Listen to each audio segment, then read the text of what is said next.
Hello, I'm Josh George. Today I'll be doing my SEC preseason conference breakdown. I'm going to start in the Eastern Division, and I'm going to go bottom to top like I always do. At 7th, I have Vanderbilt. Derek Mason could have a really tough season this year as head coach of Vanderbilt.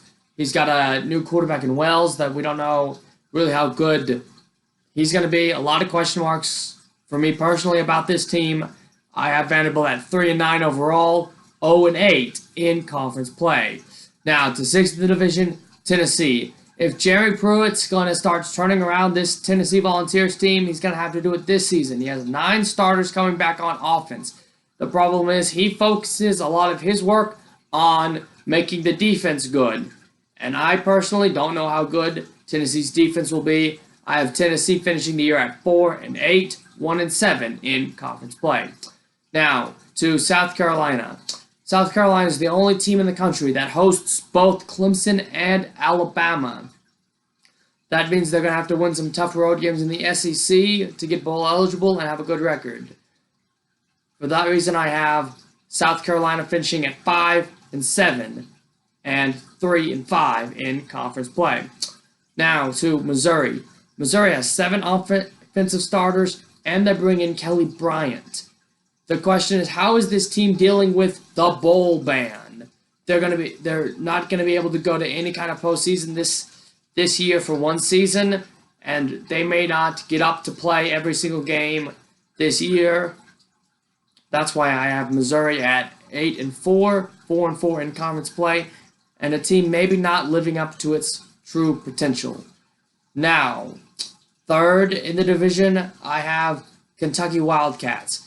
They lost Ben Snell in the backfield and Josh Allen at middle linebacker, but I think that they will still be okay. They still have Terry Wilson at quarterback, Oklahoma City kid, super fast, maybe the fastest quarterback in the SEC. I think he's one of the best in the SEC East for sure. But I think they'll be okay. They just kind of have the schedule. I have Kentucky at 9-3 overall, 5-3 in conference play. Now to Florida. Florida is returning 9 starters on defense, and they bring in John Greenard at rush end, and he is the guy you want there, and he'll make this defense really good. They were a 10-win team last season, and have tons of potential this season. I have Florida at 9-3 and 5-3 in conference play. Now to Georgia, who I have winning the division. Georgia brings back Jake Fromm, but they were 72nd in passing yards per game in the country, which means they really weren't that good.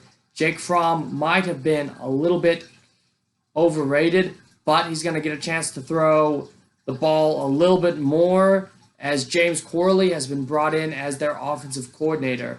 I think this team will hinge on him and Jake Fromm a lot more than they did last season.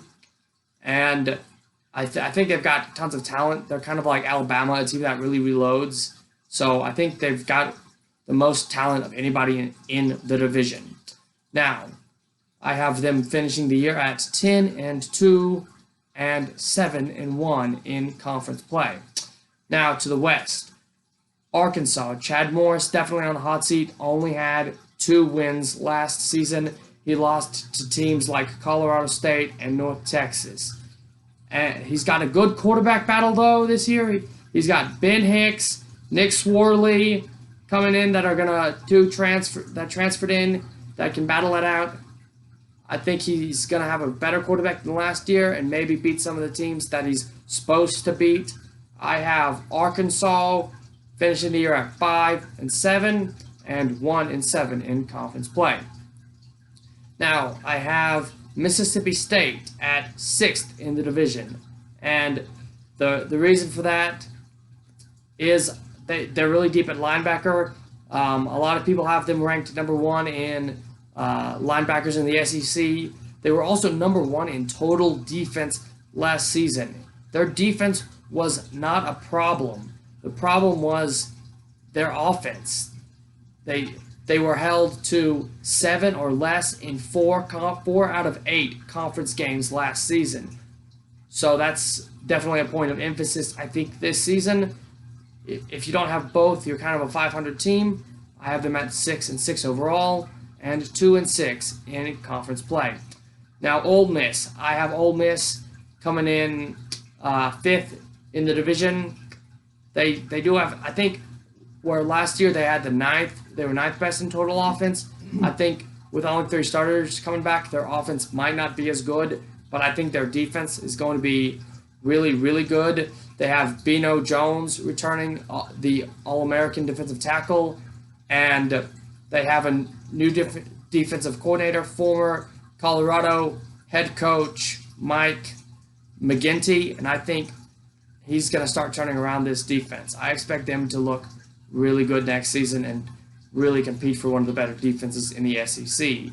I have Ole Miss, though, coming in at 6-6 and 3-5 in conference play. Now, Auburn. I have Auburn at 4th. I'm going to tell you straight up, I have them at 7-5 this season and 4-4 in conference play. And Gus Malzahn might just get fired. But I'll give you a reason why he shouldn't. He went out and recruited. I think he has the best recruiting class of offense in the entire SEC and maybe in the country. He's got 2 really good freshman quarterbacks that are competing for the job, Joe Gatewood and Bo Nix, both really good quarterbacks. 2 really good tight ends coming out as freshmen, Tyler Fromm and Luke Deal, I think, are both really good guys that can play tight end, and you'll probably see them both in the rotation this season.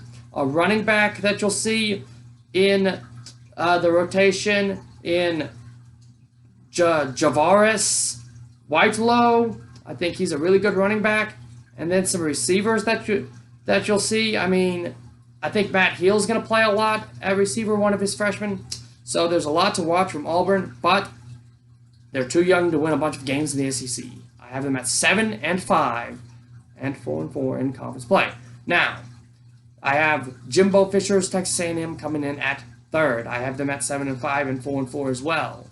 Also a young team, a team that was 9-4 last season, but 6 of their games last season were within a touchdown. This year, I don't know if they can win a bunch of close games this season with only 4 starters returning on defense. And that's kind of why I have them at 7-5 and 4-4. Plus, they're one of the teams that played both Clemson and Alabama, so a tough schedule for them. Now, to LSU. LSU has 16 total starters returning from last year. They looked really good last season in almost every game, except for that Alabama game where Joe Burrow just looked off. But I think he's going to come back this year, and I think that they're going to be better than ever. I think they're going to be a really good team to watch.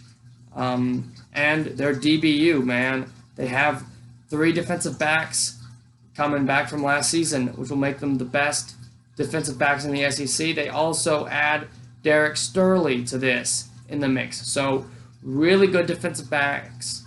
They're going to be probably the best team defending the pass in the entire country. I have LSU at 10-2 and 7-1 in conference play. Now to Alabama, the team I have winning the division. They're going to win because they are Alabama. They are number 1 in a whole lot of categories. I mean, they're phenomenal. They're 3rd in scoring points and 12th in letting in points. They're just the most efficient team in college football. And I don't think Nick Hip will have anything to do with this season. I think he's the best coach in college football, and they're going to continue to be that way. I have Alabama at 12-0 and 8-0 in conference play. So the conference championship, Georgia and Alabama. I think Alabama will win this game simply because they're the best team. I know a lot of people will say Georgia is due, but Alabama has won either a conference title or a national title over the last 4 seasons. Really good team. So that will make Alabama 13-0 and SEC champs, and that will leave Georgia 10-3. I'm Josh George. This was your SEC preseason breakdown.